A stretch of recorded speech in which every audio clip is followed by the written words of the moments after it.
Wow. Hawaii, Jaje Wite, Marcus. Hello, my name is Marcus. I'm from the Osage Nation, Potawatomi, Delaware, and Puerto Rican on my father's side.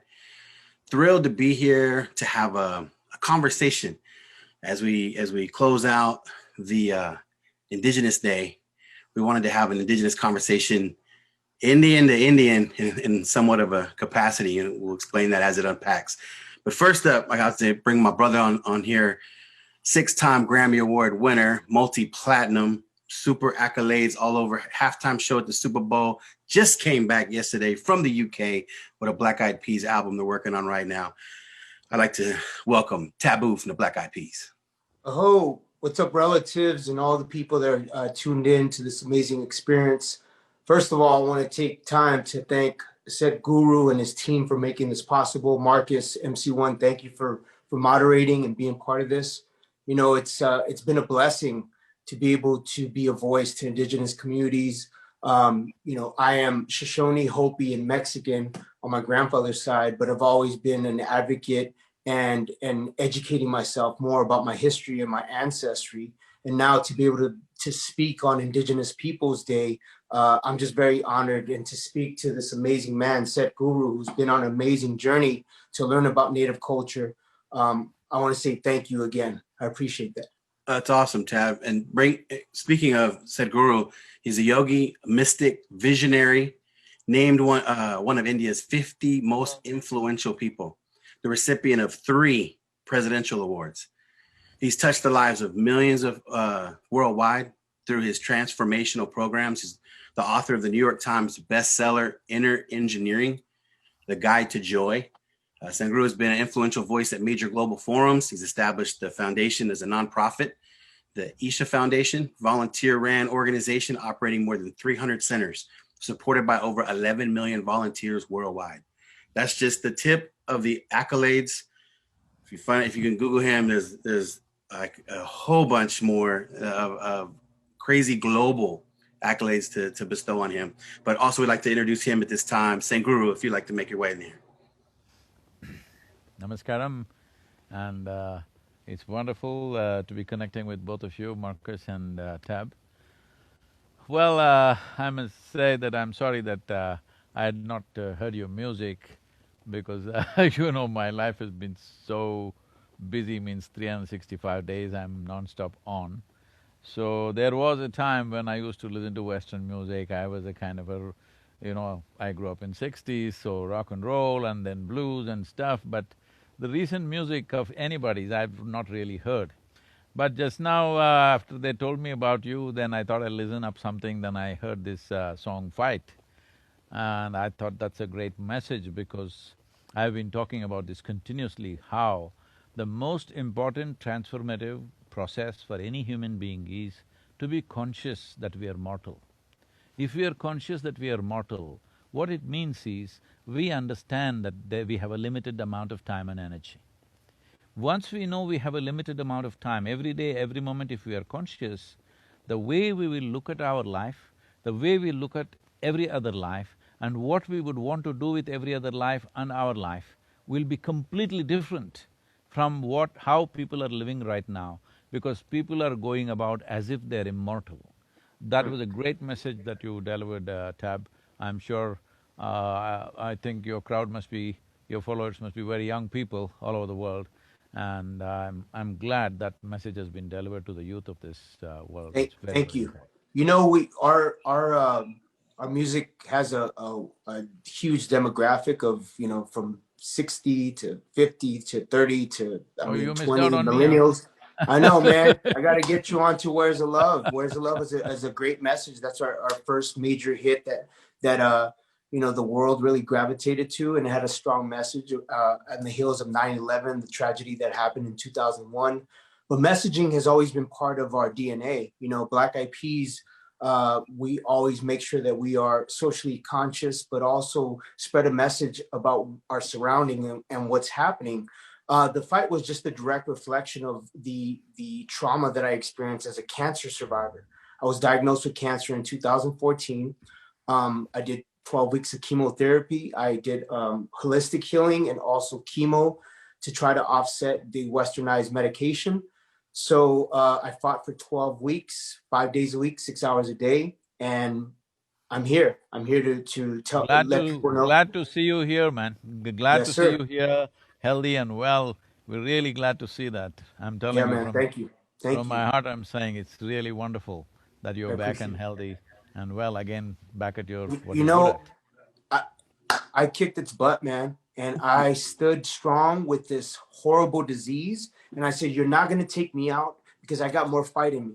I'm a warrior and I'm going to show this horrible disease that I can beat it. So I took on the task of being a voice and an advocate for, cancer awareness. And during my healing, after I beat cancer, I went on a journey myself, kind of like what you're on. And I went to Standing Rock. And Standing Rock, being with my relatives and allies, standing in solidarity with the Standing Rock Sioux tribe, it was part of my healing process. And it taught me a lot about reconnecting with my roots, my native roots. It taught me about being a voice and an advocate for Indigenous communities. And that led me to be here speaking to you. And Standing Rock was that pivotal point to be able to have that energy and tap into that frequency of being a voice. Wow. Actually, if you don't mind, I think it's one of the things I like to make sure we frame as we spend this time together is that this is going to be a fireside chat. This is a time for us just to kind of talk around about. I got fire. You guys have no fire. I I know. got fire going, huh? So I don't say have you the actually fire. got the fire. I You got the have- water, flow water. Nice. Water is life. Water is life. Mini with Choni. Yes.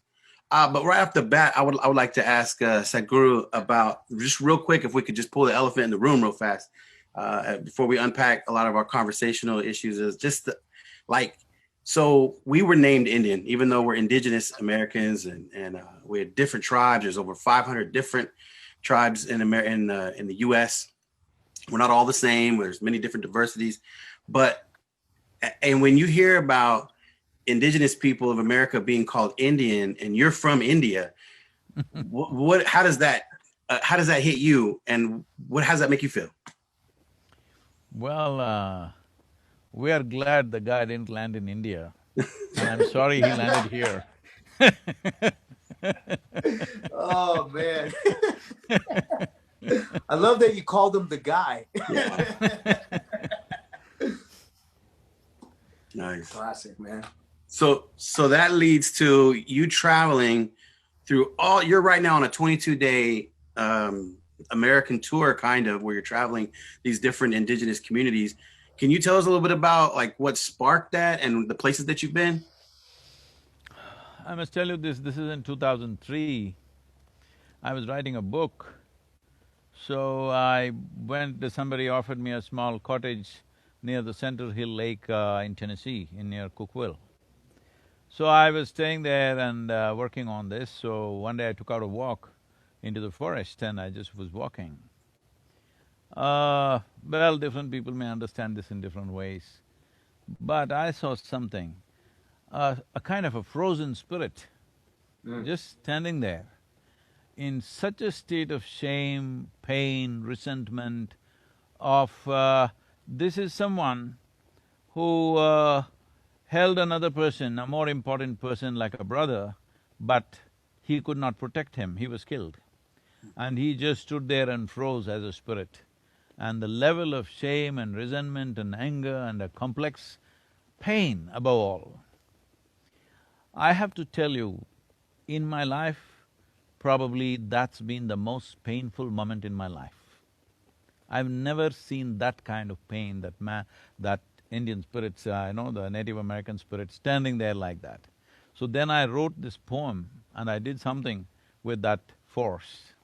Shall I read that poem to you? Please. Yes, please. It's Please. called America. The brooding darkness of these woods fed upon the native blood. In the twisted tangle of the fallen wood, the spirit of the fallen Indian stood. Oh brothers, your identity a mistake, those who oceans cross did make. The greed for gold and land laid waste the spirit of wisdom and grace. The children of those who by murder did take are taintless of their forefathers' mistake. But those who lived, fed upon the milk of courage and pride, stand as spirits of defeat and shame. O murdered and the murderous, Wow. embrace me, let me set your spirits to rest.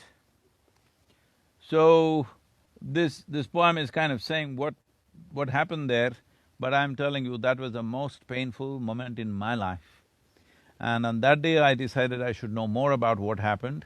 And as I explored this, I realized that this region in Tennessee was called as Trail of Tears, and we were looking for a land to set up our center, and we set it up right there at the beginning of Trail of Tears.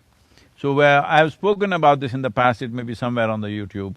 I said, it is not the beauty of the place which drew me there, it is the pain of that place which drew me there, because my work, my life is to see that people can live without this pain. My entire life is just about this, that if a human being is willing, he can be beyond suffering. There are ways to do that to oneself. Only when people are beyond suffering and they know the joy of being beyond suffering, will they walk full stride, because there is no fear of suffering. And only when there is no pain and suffering in you, you will not cause that to other people. You know the value of being happy, you know the value of being joyful and peaceful. This is very, very important for every human being.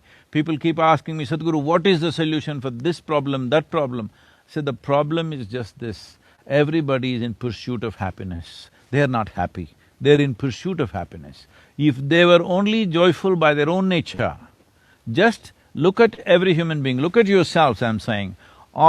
In a moment when you're very happy, you are a wonderful human being. The moment you're unhappy, you're capable of being a nasty human being. This is true for every human being, isn't it? Definitely.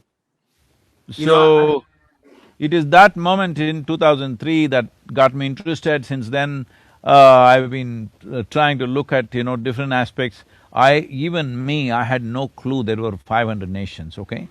In our minds, we think Native American means Native American. Okay, we heard a few names of Apache, Sioux, this, that, like this, maybe 4, 5 names. Rest of it, simply it's not there. I'm saying even with people who are well-traveled, well-read, even with them, nobody knows about this. Only now, in the last few months since I've been wanting to do this trip, I've been looking at this, please. I've been looking at this and I'm amazed at the level of, we've been to Cahokia, we are going to the Chaco Valley. It's amazing as to how much has happened, and from 40,000 years. That's not a… 40 millennia is not a joke. Yeah. You can't obliterate a culture like that.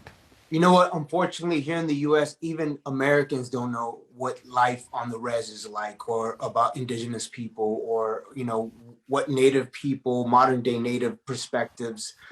They've been so disconnected because Indian reservations or res life is so disconnected from city life, and that's systematically been done. It's been years and years of treaties that have been broken throughout the years.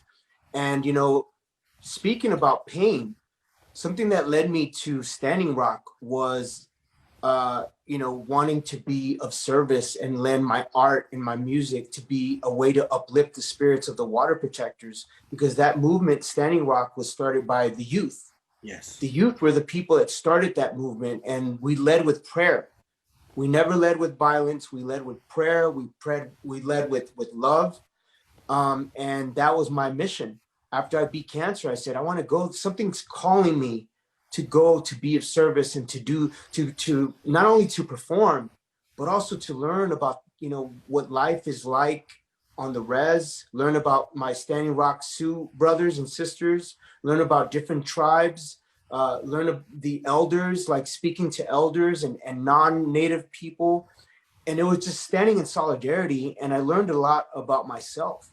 I learned, for so many years, I've been caught up in I and about me and my career, that when I went to Standing Rock, it humbled me, and I surrendered I to become we and us. And how can we be of service to everyone, with our platform and our blessings? Because, I'm in pop culture because of music, But really, if I just shine the light on myself, I'm not using this blessing correctly the way that I should. And my grandmother instilled that in me. She said, don't ever forget about your roots. Stay grounded. Keep your hands into Mother Earth. And she was the strongest beacon of light in my life. She was a strong Native woman from Jerome, Arizona. And I think that was her spirit taking me to Standing Rock and saying, look, this is where you need to be an advocate. You need to be a voice, and always, lend your voice to these communities that need it. There's I always say the voice of the voiceless, because there's not a lot of people in pop culture that happen to be Native that can actually speak to the world on a global stage. And I'm just using my platform to be able to give back to Indigenous communities. And that's how me and Marcus, we came together because of that, and I kind of brought him out of retirement because he hung up his cleats, as he says, in music, and he stopped doing music. This guy is retired, I can't believe that. He retired, and I was like, who are you, Michael Jordan? So he puts his I must cleats tell you, up. wherever reservations and other places I go, this is one question that's coming to me, Sadhguru, how should we, frame our future? What should we do, our youth? So I've been saying this exact same thing. I said it's very, very important you are part of the mainstream. At the same time, you don't give up your roots. You must go through modern education, you must make sure that you're successful, you are part of the mainstream. You don't become an archival people. You're not archive. You're not somebody's archive, you're not some kind of an exotic archive to look at. You're living people, you belong to this generation, but at the same time don't give up the roots, because if you leave your roots, the tree will anyway die, okay? Today, the leaves may be green and tomorrow it'll become brown, that is in no time. But the important thing is the roots are nourished. So it's important that in your reservations, you must educate your children in your language, in your spiritual process, in whatever mysticism and exploration that was happening and the culture. But at the same time, you must do well in the modern world, because you're living people, you are not an archive for somebody to come and look at you like you're from another time. You're not from another time, you're from here, now. Yeah. And it's a balance for me, man. Being having both perspectives. My Mexican side, which is Mexica, which is indigenous as well, because of my grandfather, but my grandmother was like my mother. So she always spoke highly about her native roots, and I've always balanced it, being a city kid from Los Angeles, but now really wanting to learn and educate myself and not being afraid to not know everything. I don't know everything. I'm not the all-knowing native guy. I'm not that, and I never claimed to be. And I humble myself in front of people that may know more than me, because I just want to learn. I want to be a student of learning and always trying to do better. And if there's moments where I make mistakes and I don't follow the right protocol and I learn how to bounce back from that, that's just me being human and not being afraid to be to have imperfections and have flaws and go about mistakes and things that we, as we learn and we try to educate ourselves, we're not going to know every single aspect. But man, I'm a student, man. And even with Marcus, I ask him for advice, and I ask him, hey, is this the right thing that I should be doing? And he's like, hey, this is how we should maneuver. Let me vet it out for you. Because like I said, I'm unapologetic about not knowing, because I was not from the res. I didn't grow up on the res, and I never claimed to be. But what I do claim is that I'm a student, and I love learning about my culture, love learning about, being proud about being Mexican and being Native, and learning about the indigenous sides, and always wanting to put that in the forefront, because we forget about our roots a lot of times. And that's exactly what you were saying. We're in this modern day time, we're in the US, and sometimes we get caught up in being so American that we lose track of our culture and our heritage. And that's not what I'm here for. I'm here to educate my kids, and so that they can know, look, my dad didn't just leave a catalog of music. He left a legacy of understanding his culture and being proud of both of his cultures. Wow. I do not know. I do not know is the greatest possibility. When you see I do not know, the longing to know, the seeking to know, and the possibility of knowing is alive. The moment you say I know, you're finished, you're a conclusion. Exactly. Whew. Yep. Man, That is so profound. Let's listen to the retired man. Oh, I'm just sitting here. I'm sitting here gleaning off what you guys are saying. It's so good. I was gonna pick up off on what you were talking about as far as the global perception of this romanticized view sometimes comes across as, when you think Native American or indigenous, you think of this romanticized picture of us that like there's one fit for all.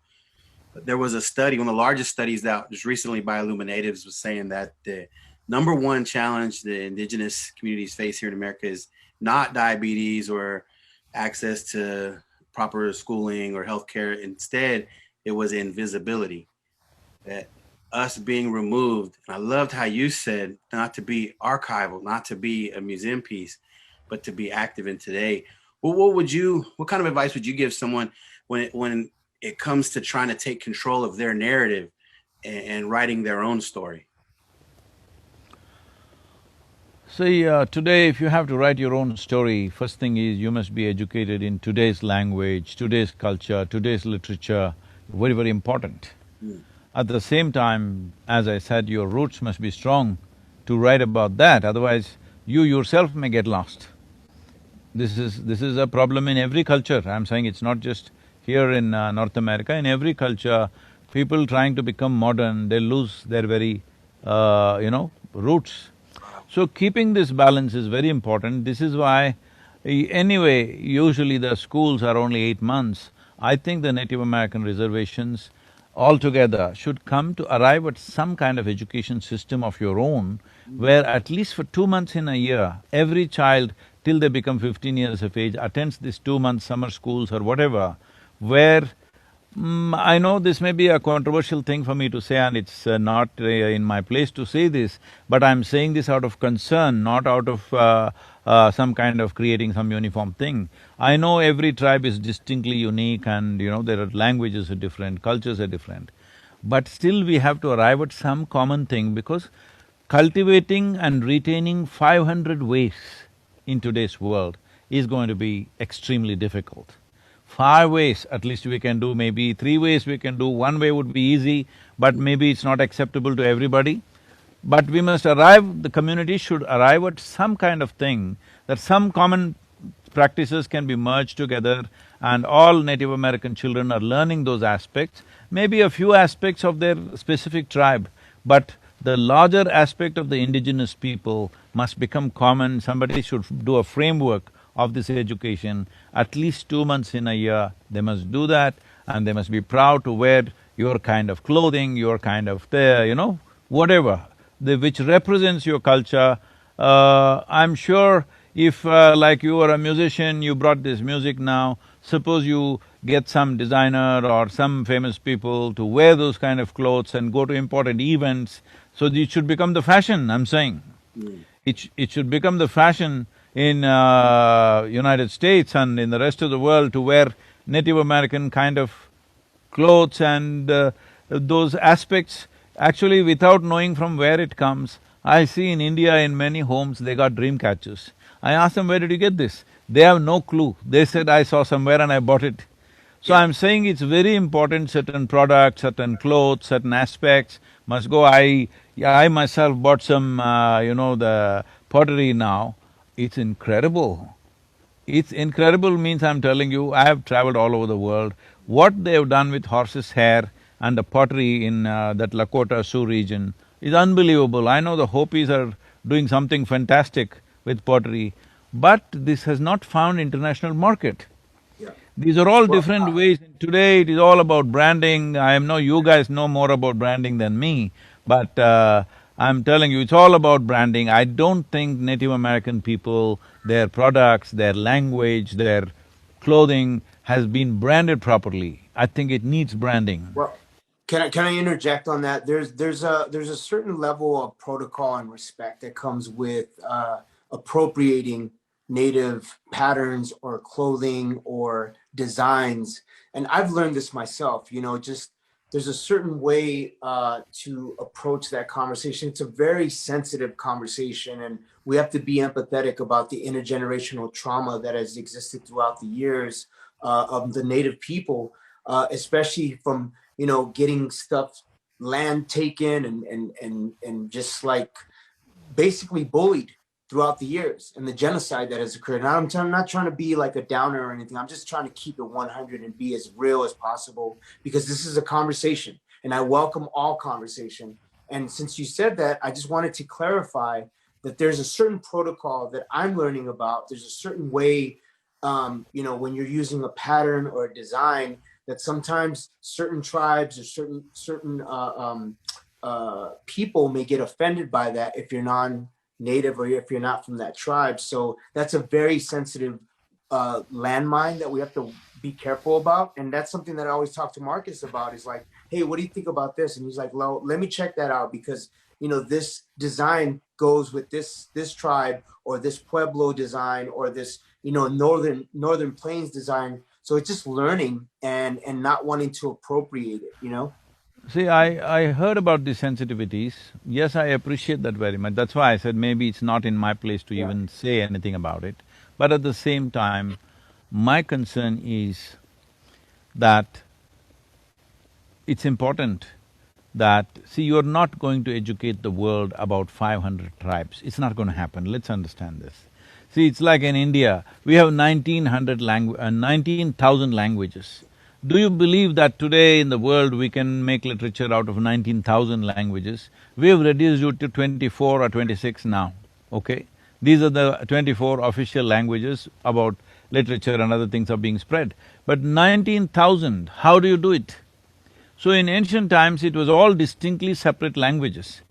So we've brought it down to 24, there's a huge loss in that, there's no question. There's huge loss. Similarly, this 500, if they all are very proud of maintaining their individual identity, I understand that pride, I know, especially when people have suffered, that pride is very important.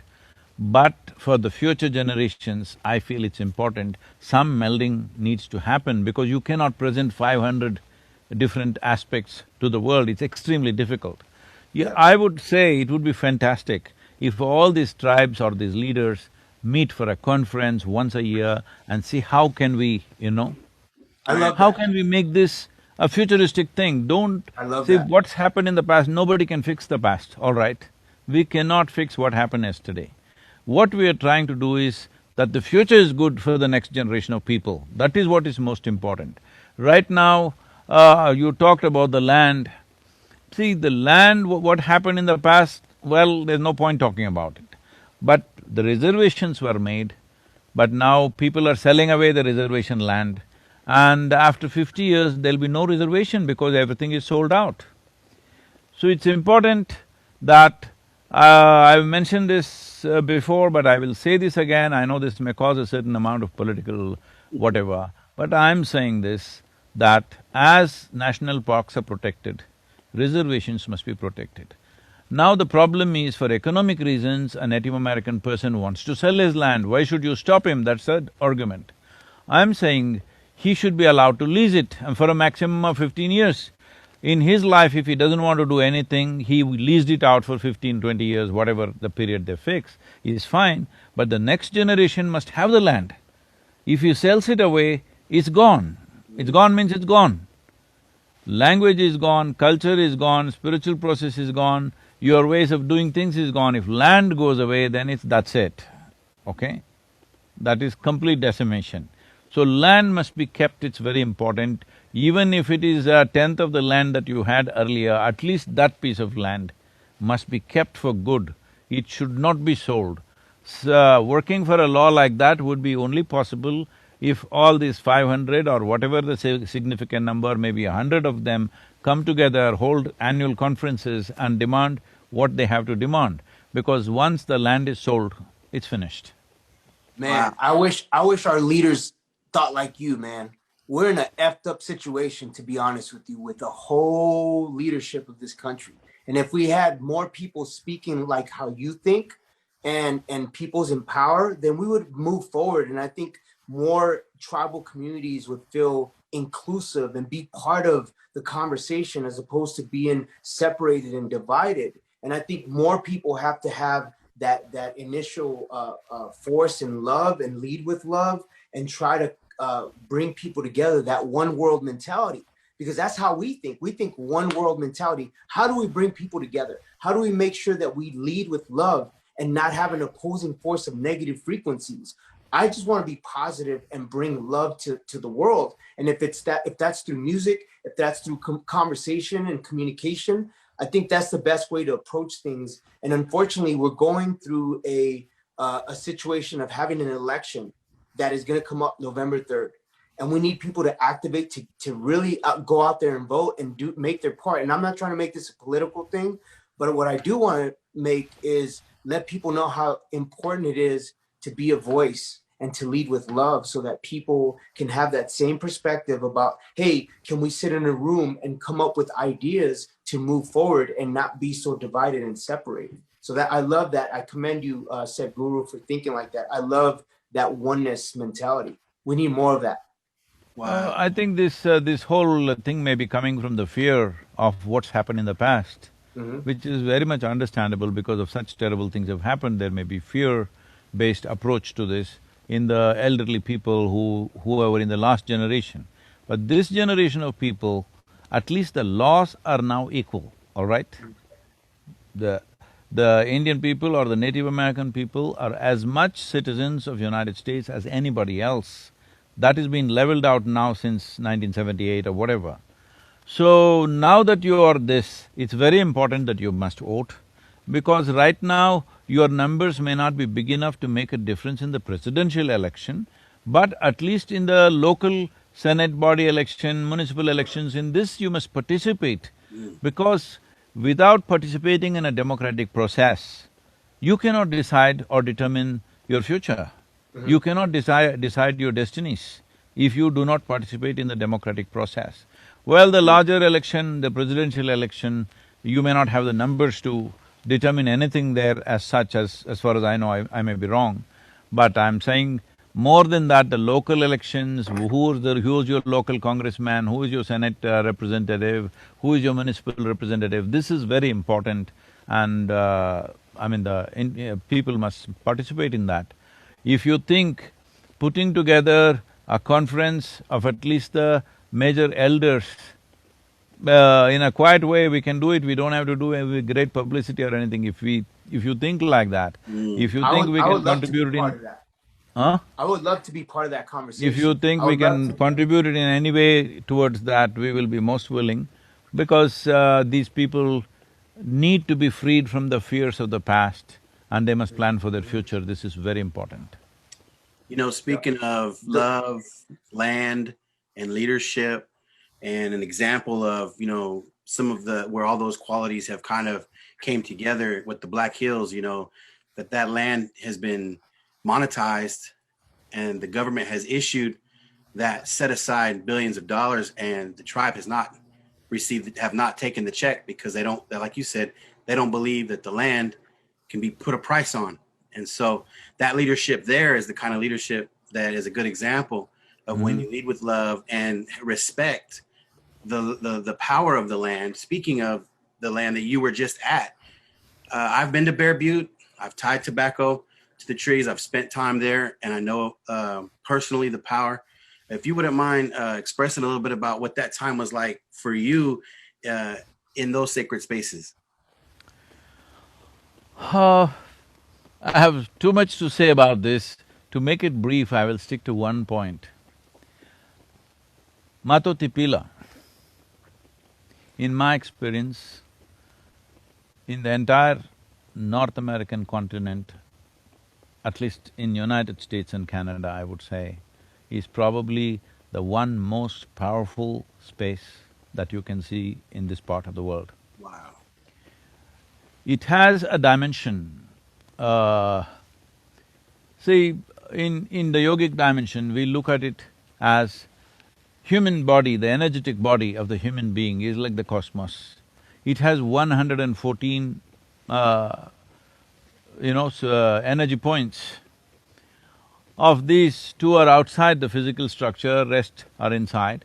So these 112 are made into 7 categories, which are generally in America known as 7 chakras and things like that. Of these 7, there is one in the throat region which is called as Vishuddhi. I would say for 99% of the people, This Vishuddhi remains in the seed form, it never sprouts because it is a power center. If you know something about Indian culture, the first yogi in India was called Adi Yogi, which means the first yogi. Actually, we have erected a 112 feet tall face, which is the largest face on the planet actually. I don't know if you've seen that, you can see that image in this thing, it's a 112 feet tall bust. Because he is the first yogi, to honor him, because he gave us the technologies for well-being, how to handle human well-being from within.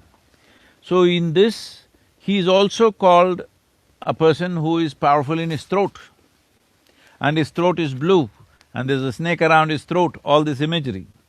Why this is so is, this dimension we called Vishuddhi is one dimension which in the throat center needs maximum amount of skill and capability to evolve.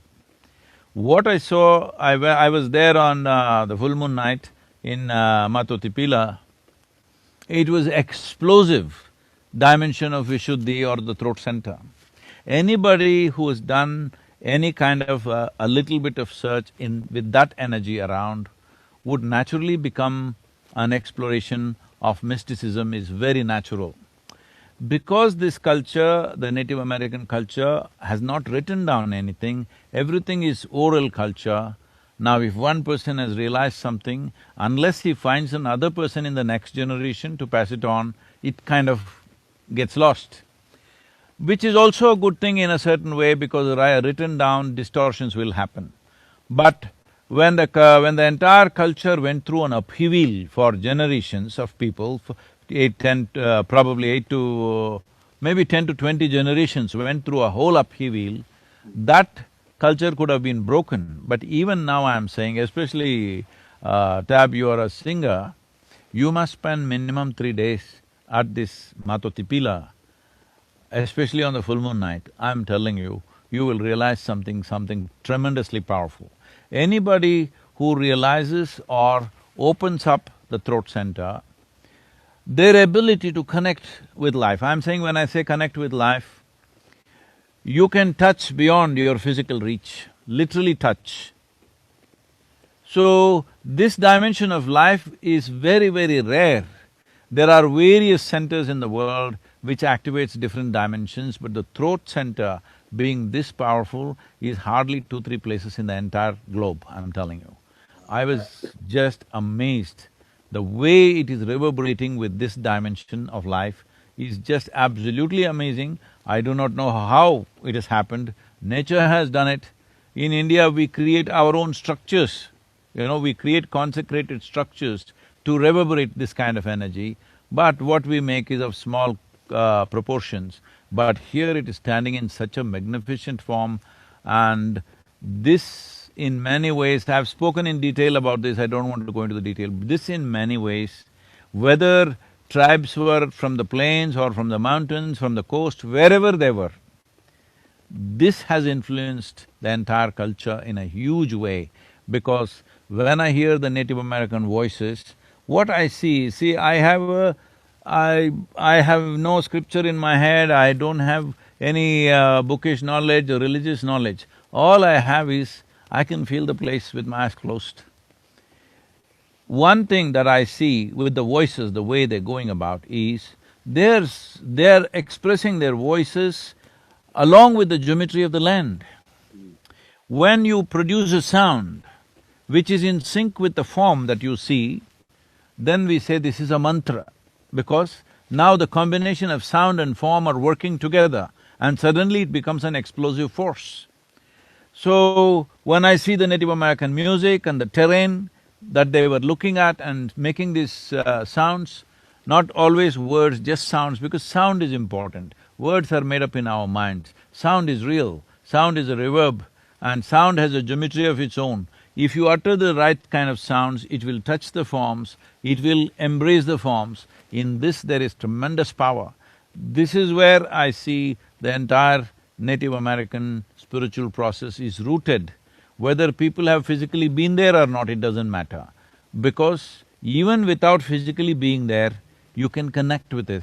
If you connect with the land, you can connect with this dimension. And if you connect the land and the sound, you will definitely connect with this Mato Tipila, because this is not a physical thing. There's an energetic dimension to that. See, we have a physical body, but without the life energy, what is this physical body? It's just rot, all right? So what is a stone? A stone is nothing unless it has an energetic body. Here there's an energetic body expressing this dimension of the throat center in the human system in an extremely powerful way, which is… I've never seen a place like that in my life. I've traveled literally everywhere, I'm telling you. That's So amazing. that's been one of the most profound things, and Cahokia also was a great thing for us to see, because we discovered certain things that what they have done there, and some things that have gone right, some things that went wrong there. That's a different aspect, but this Mato Tipila is a must for every indigenous person. It's a must, whether they go there physically or otherwise, they must connect with this. This is where the power is. The basis of your culture in some way energetically is here. And with connecting with that could also be the liberation for the future. Yeah, that's actually the good medicine that we speak about with frequency and sound. You know, when you speak on waveforms and the way that we, with our technology, when we record our music, we use Pro Tools and we use sound waves to see the different tones, the tonality, the delivery of your vocal, or even a melody. And when you say that, it reminds me of how music and color and emotion and all that, how it all comes together and has a higher frequency that when you tap into it, it's like a spiritual connection that I feel when I step on stage. When you said about the you know, the chanting or the prayer song that you heard, it reminds me of the moment that I spent at the camp at Standing Rock and listening to the sacred drum circle and the prayer songs and the different frequencies and sounds that I heard, and how I felt connected to my ancestry even more, because it was a sound that it was very new, but it was so connected, and I felt like I had heard it before, but it was something new. It was a new frequency that I tapped into, and it was a higher frequency that I never even knew that I could tap into spiritually. And you know, it was native relatives that took me there, you know, and I wasn't on peyote or any type of hallucinogens or anything like that. It was just natural. It was a natural connection with Mother Earth, the tones, the music, the melody, the chanting, the prayer song, the good medicine that people always talk about. See, for every sound, if you feed a sound into an oscilloscope, it gives out a form. That means for every sound there is a form. Similarly, for every form there is a sound attached to it. What I see is they, the ancient people of this land, are uttering sounds, looking at the land, and literally kind of making a map of the land in a sound form. The geometry or the symphony of… the geometric symphony of the land and the sound matching together, and which has been the basis of powering this thing. I think this is one of the reasons why, being here for thousands of years, they didn't want to build anything, because when in one part of United States the Chaco Valley is built the way it is built, others could have learnt in no time. In a couple of generations they would have picked it up. It looks like consciously they did not want to damage the land, because their whole thing was feeling the land with sound and you know, empowering themselves with that. In this process, this Mato Tipila is a significant influence. Wow. Now, so And what a tragedy that it's being called as Devil's Tower today. oh yeah, well, we'll call it that. So with native music and indigenous music, consider there's some other aspects that are considered sacred. I know in Indian music there's some spirituality that utilizes consecrated sounds. How would you balance maintaining the integrity of the sacred sounds while keeping them relevant globally? See, the power of the sound is not about ancient or modern. As I said earlier, see, we're speaking English language. Language is a conspiracy between two people. Suppose both you guys start talking in one of the native languages, I will just gape at you because it's a conspiracy between both of you, that if I utter this sound, this is what it means. If I utter the sound, that's what it means. This is how we learn language. So, words are made up by us, but sound is an existential reality. So, this sound, if you utter it in a certain way, it doesn't matter which part of the world you are, what you are, when the sound when I said you can actually touch people, let us say 10, 20, 50,000 people are there in your concert. If your Vishuddhi power is on and you utter sound with that, I'm telling you, you can physically touch every one of them. Yep. And that experience, no matter who the hell they are, where they come from, they will not miss it and they will never forget it. Wow. Yep. I feel that with hip hop culture as well, you know, like me and MC1 can say a line and you can like, just because you know hip hop culture, MC1, you can complete the line. Like if I said the hip, the hop, the hippity hip hop, you don't stop. The rock to the bang bang boogie. So jump your boogie to the boogie the beat. Bang. Right? Right. What you hear is not a test. Yes. I'm rocking To the beat. There it is. Hip hop culture has been immersed with sounds, rhythm, rhyme patterns, cadences, and that's the beauty of not only our personal connection with our culture, but also this musical culture called hip hop. And that's the thing that brought us together, is because we love, you know, rapping and break dancing and DJing, and we appreciate the elements of hip hop. That's the reason why I think language, we don't need to, like a kid from Japan that doesn't speak English, he could be a b-boy and we could speak on the dance floor and just break dance and have that same camaraderie and share that same language and that frequency on the dance floor. Or an MC, he knows cadence. He doesn't necessarily have to be rapping in English. He could be rapping in Spanish. And you just know cadence, and hip hop culture has that same type of connection. It's like a frequency. It is frequency, and that's why I always talk about frequency, man. Tell me when you're going live next time, maybe I'll be there, huh? For sure, man. Maybe we could do something together. We'll have like a cool seminar and a hip hop show at the same time, and we'll have like, you know, a cool performance and have like a Q&A thing like right now, so that we take this on the road and do some cool collaboration, because this is kind of new for me, man, to be able to speak to an amazing person like yourself. You know, I'm a hip hop kid, and yes, I'm native and Mexican, but at the end of the day, I love hip hop culture, and I love breakdancing and MCing and songwriting and DJing. And for me to be having this conversation with you, it's just another notch on my belt of amazing moments in my life. So, you know, and I'm not trying to, you know, like juice you up or anything, but this has been amazing, man. It's very informative. I'm learning a lot. I'm listening.